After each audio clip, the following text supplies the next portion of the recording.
The Messiah said, "When you come to know yourselves, then you will become known, and you will realize that it is you who are the sons of the living Father. But if you will not know yourselves, you dwell in poverty, and it is you who are that poverty." Ano at puting bato. Ay, ito po, meron po ditong tanong, Chris Noy, mula po kay Sis Elena Comilla. May katanungan ako mga kapatid, ask ko lang po tungkol sa mana at puting bato na may tatak na tunay na pangalan ng Ama. Literal po ba na puting bato ito o may ibang kahulugan ito? Yun po ang tanong niya, Prisnoy. Yada. Yung sinasabi po dyan, opo, ayan po ang King Sige po, Oichi. mahal Salamat na po, hari. mahal na hari. Ay. Salamat po. Saan niya nakuha yung verse? Nabanggit po kasi kanina doon sa ano po. Sandali lang. Pero, hindi, I mean, alam ko ang verse, kaya lang part ng question ko is para ma-realize niya and similar question. Saan yung natagpuan ito? Saan ba matatagpuan itong puting bato na sinasabi? Anong book? Anong book? Dito po sa, nabanggit po kanina sa Revelation po, mahal na hari. Okay. Okay. Nasa Book of Revelation. Ibig sabihin, hindi yan literal. Ngayon, may narinig kasi ako, kaya tinatanong ko kasi may namimigay daw ng puting bato doon, somewhere doon, sa dulo ng ano natin. Kasi may bato daw, si Amang Tinig na ibinibigay sa kanya. Eh, sabi ko, di lunukin niya yung bato na yan. Kasi po yan ay hindi literal. That is symbolic kasi nasa Book of Revelation. So that is a prophecy. That is more of symbolic, not literal. So wag po kayo magpapagawa dyan ng mga bato-bato at ibibigay ninyo. Hindi po yun. Hindi po yung ganun. Ang ibig po sabihin ng bato dyan is reputation. Reputation. Bagong pagkakakilanlan sa inyo. Your new reputation. Tapos, ang makakaalam lang yan ay kung sino yung bibigyan. Yung nakakaalam lang. And a new reputation will be given, a white stone. Oh. Na ang nakakaalam lang ay kung sino ang binigyan. Yan. Kung kanino i-designate. O, halimbawa, isang kawa natin. O, ikaw ang maging Joshua. Diba mga Joshua, sila lang nakakaalam kung sino talaga sila. Kahit ako, hindi ko alam kung sino ang mga Joshua. Maliban sa iba dyan na talagang nag-divulge na sa akin kasi I need to know. Yung mga files nila is nasa folder ko. Pero hindi ko binubuksan yon dahil may tipanan dyan. Na hindi yan bubuksan yung identity kung hindi kinakailangan. So I myself, pina-follow ko yan. Mula nang naput up ang Joshua, hanggang ngayon, hindi ko pinakikialaman kung sino ang mga totoong yan. That is how we keep secrets. So, ang mahirap lang kasi merong mga dyan na medyo atribido at atribida noon na mga nagmamagaling. Pilit nilang gustong alamin ang mga bagay-bagay na ewan ko, pinakikialaman. Pero sa akin, ang hindi ko dapat pakialaman, hindi ko pinakikialaman because I respect what is written. Yan lang mga kapatid.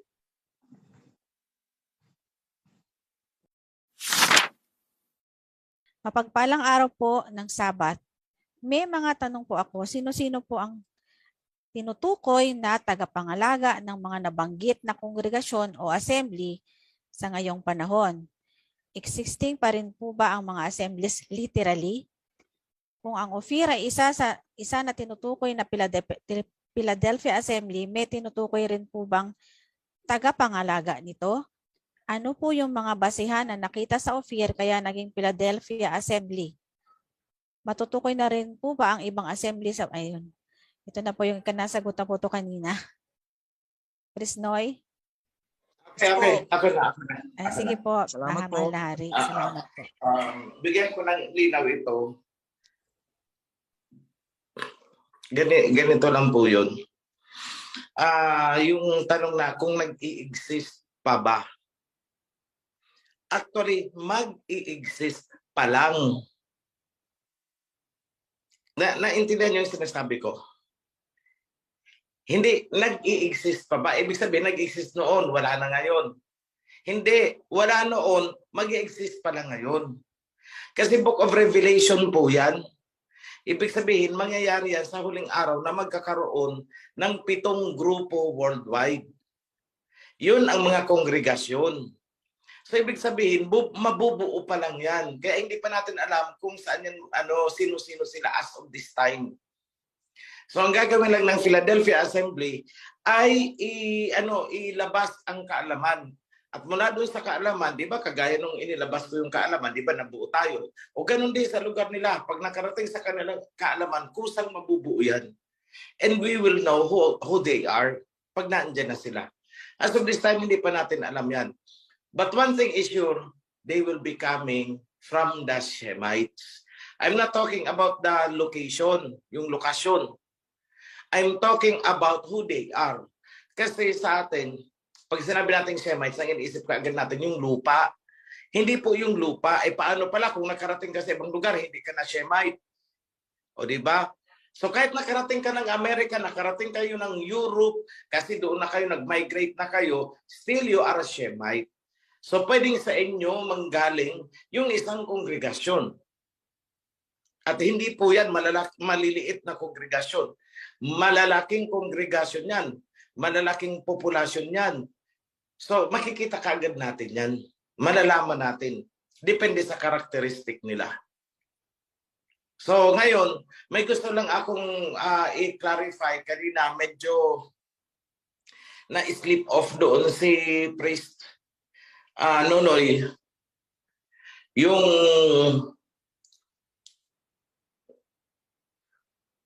tungkol sa tribes of Israel. At yung tungkol kay Joktan. Saan ba tayo talaga galing? Mula sa tribe ni Israel o sa tribe na mula sa Joktan? Hanay ni Peleg o hanay ni Joktan? Joktan po. Okay. Yung tinitirhan natin ay galing kay Joktan. Tama. Yung tinitirhan, yung lupain. Kasi Ophir Itong Ophir na to is nakadestino ito para kay Joktan. That's why dito siya napunta. Pero tayo, bagamat tayo ay mga Hebreo, tayo po ay galing actually sa hanay ni Peleg.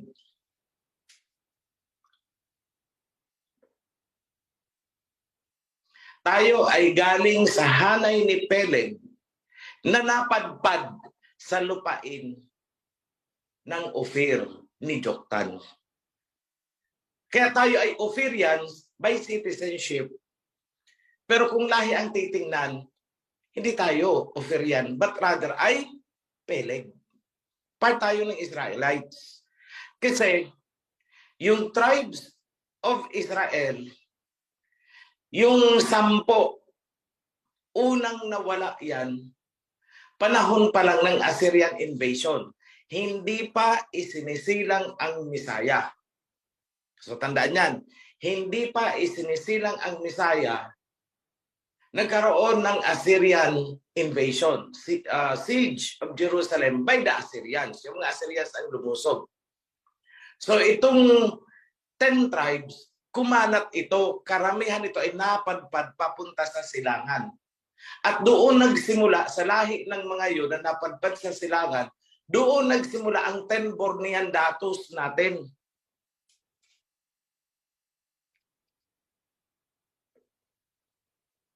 O na-relate na ninyo? Doon nagsimula ang Malay race. O tayo yun na sinabing mga Pilipino sa history. Kaya nga sabi ni President Marcos, the Hashemite Empire of King David. Yes, King David is one of the 12 tribes. Diba? May mga napadpad sa atin.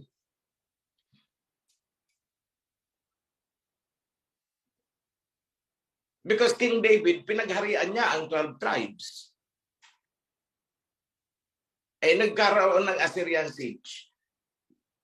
Yung 10 napadpad dito sa atin. Sino ang naiwan sa Jerusalem? Isang tribe lang, tribe of Judah. Ngayon, di 11 pa lang. Paano yung isang tribe? o kung naaalala ninyo, may isang tribo, yung tribe of Benjamin, na inihalo na lang sa tribe ni Judah kasi kukunti na lang sila, napakaliit na lang ng populasyon nila. O sige, hindi kayo makakatayo bilang isang tribo, sumilong na muna kayo sa tribe of Judah. So kasama dun. Ngayon, ito ang tanong. Hanggang kailan naroroon sa Jerusalem ang tribe of Judah? Naroroon po yun bilang lamppost. Nandyan yan sa kay Isaiah. Nung sumilang ang Messiah, naandun ang tribe of Judah.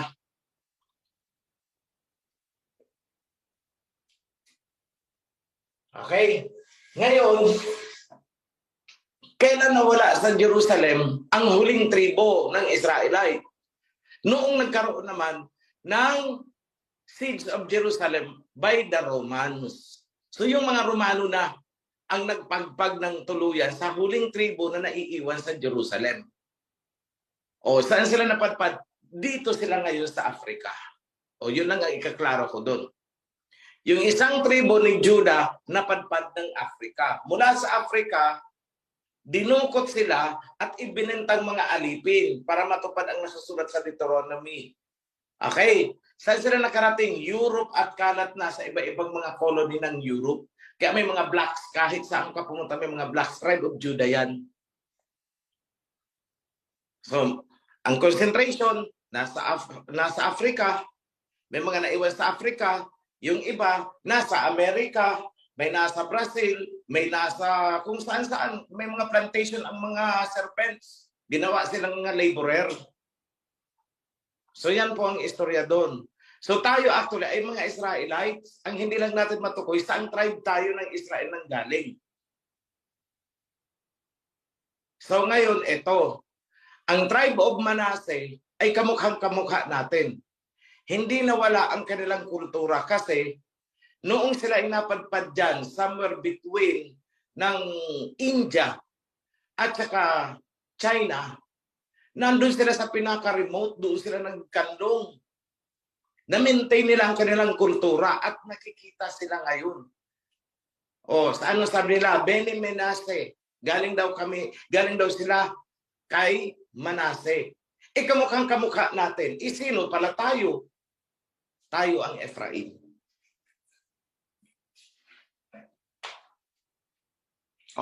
Nakuha niyo mga kapatid, yan po ang istorya dyan. So tayo ay Israelite na naging Ophirians by citizenship. Israelites na tumira sa lupain ni Ophir. Yan, kaya naging Ophirian tayo. Naalala ninyo ang kinausap ng Messiah na isang Samaritan woman doon sa balon, di ba? Anong sabi niya? Bakit mo ako kinakausap? Hudyo ka, ako isang Samaritana. Di ba bawal?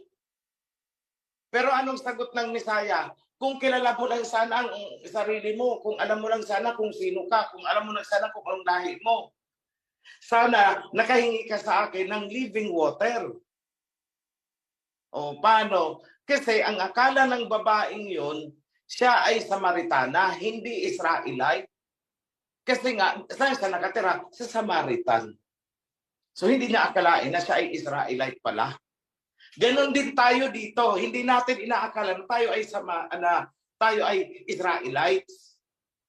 Hindi natin alam Akala natin mga Pilipino tayo kasi nga nakatira tayo dito sa Pilipinas na tinawag ng mga Espanyol na Pilipinas. But going back in history, this is Ophir. So Ophirians tayo. Pero ang lahi natin ay Israelite. Kaya lang naman tayo natawag na Pilipino. Kasi ang bansa na tinitirahan natin ay tinawag na Pilipinas. Ngayon, nung niretrieve ko, bakit naging Ophirian? Kasi nakatira tayo sa lupain ni Ophir. Kanino galing si Ophir na nagmamay-ari nitong lupa na tirahan natin? Strangers tayo dito. Kanino ito? Matitrace natin kay Joktan. Pero yung dugo natin, ititrace natin, goes back to Israel, Israelites. I-trace natin paakyat, galing pala kay Peleg. So lahi ni Peleg na sumilong sa lupain ng lahi ni Joktan. Yan po tayo. So I hope that is clear. Ngayon, sagutin ko, ano ang palatandaan na tayo nga ang Philadelphia?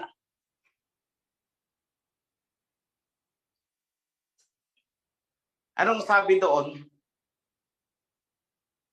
Ang sabi ay, bagamat kunti ang iyong lakas. Diba? Bagamat kunti ang iyong lakas. Ngunit, sinunod mo ang aking tipan, covenant. At hindi mo itinanggi ang aking pangalan. Pangalan ng Aba, pangalan ng ating Misaya. Yan ang dalawang kriteria. Wala sa buong mundo. Kahit saan kayo pumunta, wala kayong makikitang group of worshipers na nang hahawak sa covenant at sinusunod ang tinanggap ang tunay na pangalan ng Ama at ng Anak. Yan po ang palatandaan na tayo ang Philadelphia Assembly. Walang iba. I hope I have answered the question. Magandang umaga po at happy Holy Sabbath sa lahat. Magandang umaga, mahal na hari. Tatanong ko lang po na di po ba mayroong mga masisave na hindi po mga Shemite na lahi? Masasama rin po ba sila sa mga assemblies? Yun po ang tanong ko. Okay. May sinasabi dyan si Prophet Isaiah na mga foreigner. Opo. So, kung foreigner, i-define muna natin para maintindihan natin, sino ba itong mga foreigner na to? I-define muna natin, ano ang sakop ng covenant? Israelites. Correct? Ibig sabihin, kung ikaw ay isang Hebrew pero hindi Israelite, foreigner ka.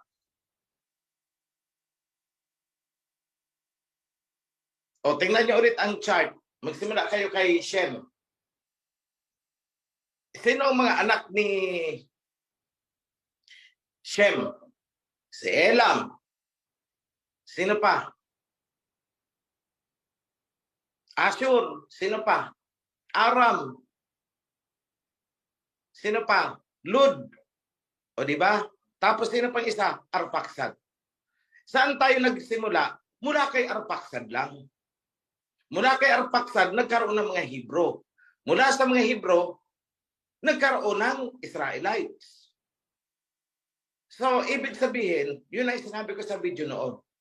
Hindi lahat ng Hebrew ay mga Israelites.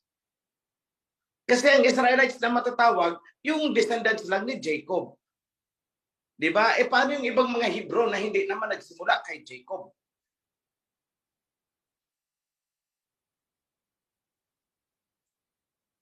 Diba?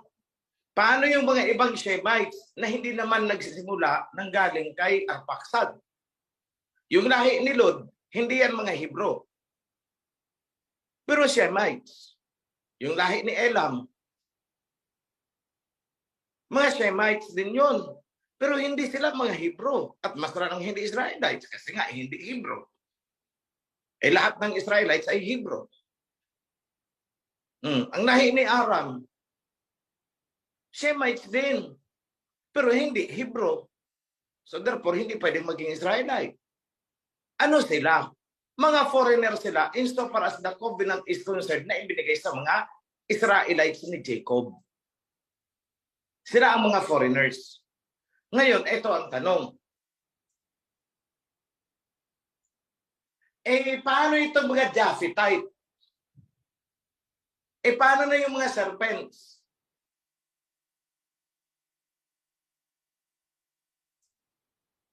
Alam ninyo, sinagot yan ni Peter. If I recall it right, 2 Peter, somebody help me out there. 2 Peter na sinasabi, merong kay Peter at saka kay Jude. If I recall it right, Peter, 2 Peter at saka Jude, may sinasabi doon na merong mga pumuslit at sumama sa inyo. Pero sila'y hindi akin. You see?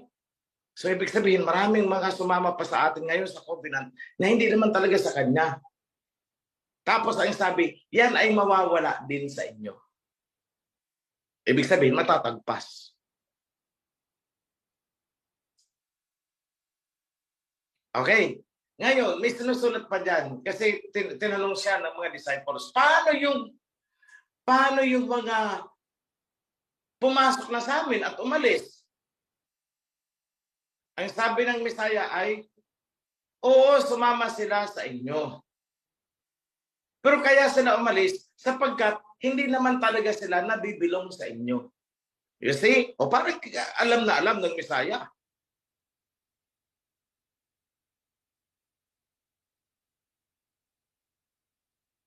So yan, may mga ano diyan na may mga kasulatan diyan na talagang magpapatunay na may mga nakasama sa atin pero hindi talaga atin eh.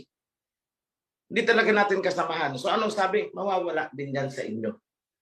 Kusang aalis yan. Magpapasawa yan at matatagpas yan. Kaya anong sabi ni Peter? Ang sabi ng Messiah kay Peter, kung sino ang igagapos ninyo, igagapos namin doon. Kung sino ang pakawalan ninyo, pakakawalan namin doon sa langit.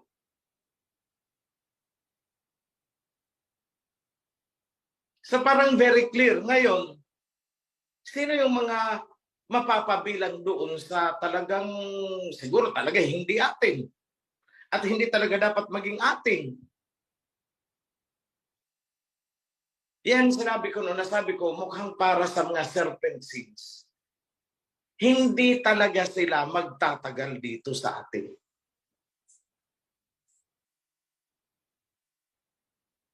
Ang dami. Actually, kung ipi-play back ko ang mga videos, sila pa itong mga iyak ng iyak sa akin. Sila ba talaga? Sila ba grabe yung iyak nila? Pero later on, nagko-cool off. Hanggang sa sila ay nawala.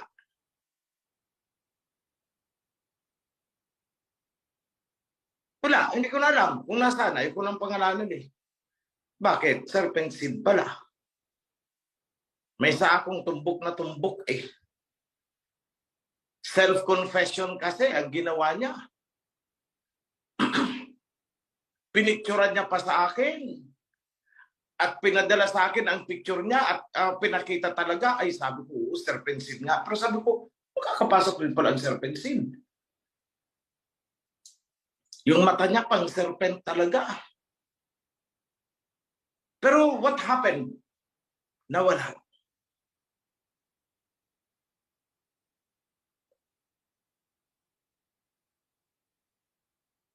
Oh, yun. Kasi pala, serpent seed nga. Kaya nung inaano niya ako na gusto rin makausap, din marami daw siyang reklamo. Sabi ko, wag mo nang ambalahin ang sarili, wag mo na akong ambalahin. Wag mo nang lukuhin ang sarili mo. Kasi gusto niya, ako ang susunod sa kanya, at gusto niya i-bend ko ang mga rules ayon sa gusto niya. Ay hindi pwede yan. Eh kung sa sarili kong ang kapatid mismo, I don't bend the rules, sa iyo pa.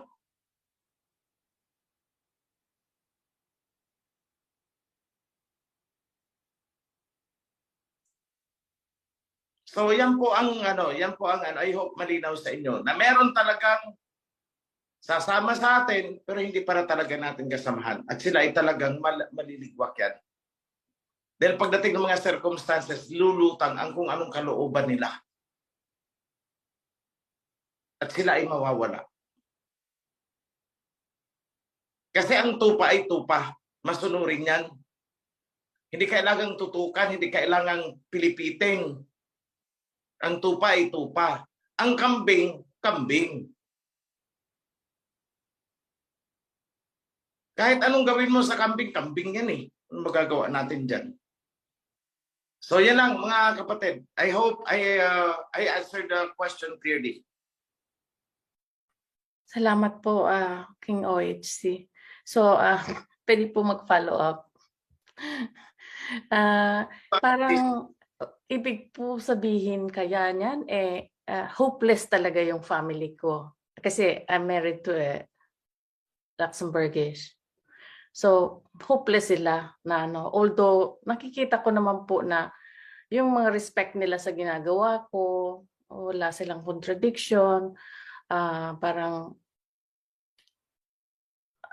I can say na okay, hindi po sila nagpo-fall doon sa complete requirement siguro or qualities or sa covenant kasi like always na sinasabi nga po ni Chris Nonoy, sila ay mga supot which is I cannot change. Ganun po talaga ang reality. So should Okay. I Let me clarify this. thank you. Ang word na foreigner dyan, ang ibig lang sabihin yan ay non-Israelite. It could be a Hamite, it could be a Japhethite, it could be a Shemite pero hindi Israelite.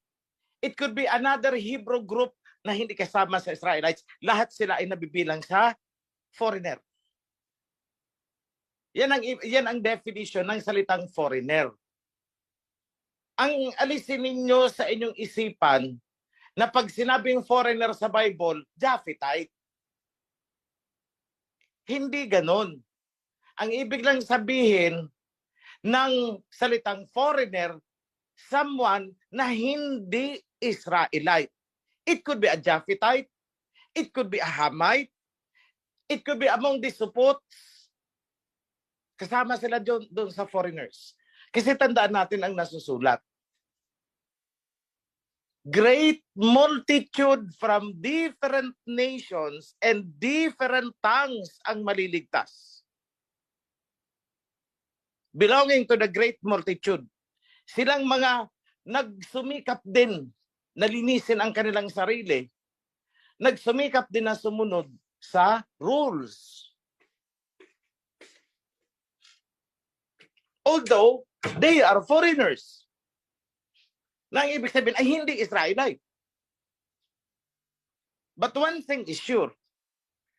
Ang isang serpent seed, could it be Japanese kung serpent seed carrier yan? Could it be Briton kung serpent seed carrier yan? Could it be American kung serpent seed carrier yan? Hindi magtatagal sa loob ng covenant kahit pa siya ay sumama. One thing is sure, I'm very sure of that. Bakit? Kasuklam-suklam sa kalooban niya na hindi niya maintindihan kung bakit nasusuklam siya sa nakikita niyang ginagawa natin. Hindi niya makita sa kalooban niya, bakit ba ako nasusukang tumingin dito sa mga ginagawa ng mga taong ito? Kasi nga, serpent seed. Hindi niya lang alam na serpent seed siya. Kaya hindi niya ma-explain sa sarili niya bakit ganun ang nararamdaman niya. Bakit gano'n na lang ang hatred? Di nila alam yon. Ngayon ito. Let me clear this.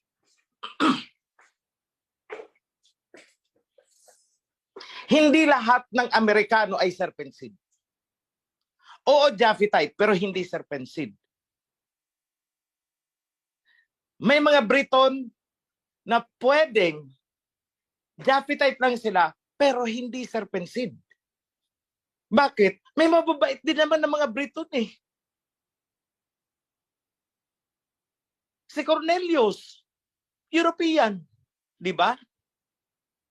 Pero bakit nakapasok sa atin?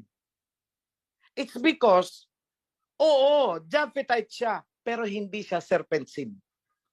Kasi ang kinamumuhian lang naman ng Aba ay ang serpent seeds.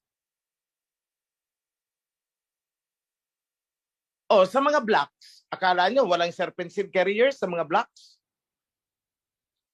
Di ba't iisang melting point lang sila sa Babylon noon? Nagpalit-palitan niya ng ng mga lahi nila. Nagkaroon ng intermarriages yan. Kahit dito sa atin, sa ating bansa, kakulay natin, pwedeng serpent seed yan. Kasi ang pagiging serpent seed ay hindi makikita sa kulay. Hindi po makikita sa kulay ang pagiging serpent seed. At tandaan natin dito sa ating bansa, pumunta dito ang mga Kastila. So marami dito ang nalahian ng serpent seed. Although, sabi natin, mga Pilipino, kakulay din naman natin. Pero may dugong Kastila eh. Sino ba dito sa atin na walang dugong Kastila? So there is the serpent seed. What is important is, yung trait na yan ay hindi nabuhay sa iyo. Dormant, tulog, hindi active. At ang active sa iyo ay ang woman seed. Yun ang importante doon. Hindi yung seed ni Cain. Sa mga blacks, meron din. Tandaan ninyo na ang Babylon noon, 'di ba, pagkatapos ng baha, nandun sina Shem, Ham, Japheth. Magkakasama sila eh. Sino lang ang humiwalay? Shemites. Pero hindi natin masasabi na walang nagpaiwan. Hindi natin masasabi na 100%. At tandaan natin na sa mga Shemites, sa ating mga Ophirians, sumama sa lahi ni Joktan, si Tarsis. Kanino galing si Tarsis? Anak ni Javan. Saan galing si Javan? Eh di galing kay Japheth, di ba? So maganda kung Japhethite lang, pero hindi serpent seed carrier. So yung pamilya mo sis, it could be Japhethite sila, pero hindi serpent seed carrier. That is possible. And they might be included among the foreigners from different nations, from different tongues. Eh yan ay kung tatanggapin nila, buong puso nila, yung covenant. Kung kaya nilang mag-bow down hanggang sa lupa at gagawin nila, eh masasabi ko na hindi ito serpent seed. Kung talaga na dun sincerity, nagtagal hanggang sa tumanda, nandyan, ay hindi ito serpent seed carrier, Japhethite lang talaga. Pero pag serpent seed carrier yan, malabo, baka 2 buwan pa lang, 3 buwan yan, magre-rebelde yan sa dami ng rules na sinusunod natin.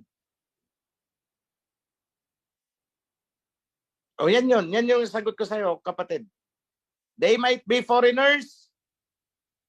Ibig sabihin, hindi Israelite na pumasok sa loob ng covenant.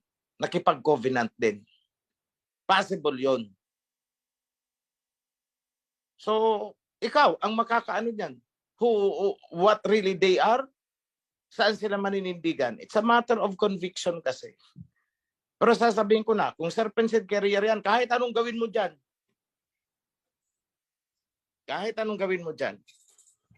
they will find their own traits. Doon sila sasama. Para ngayon sa Europe, di ba?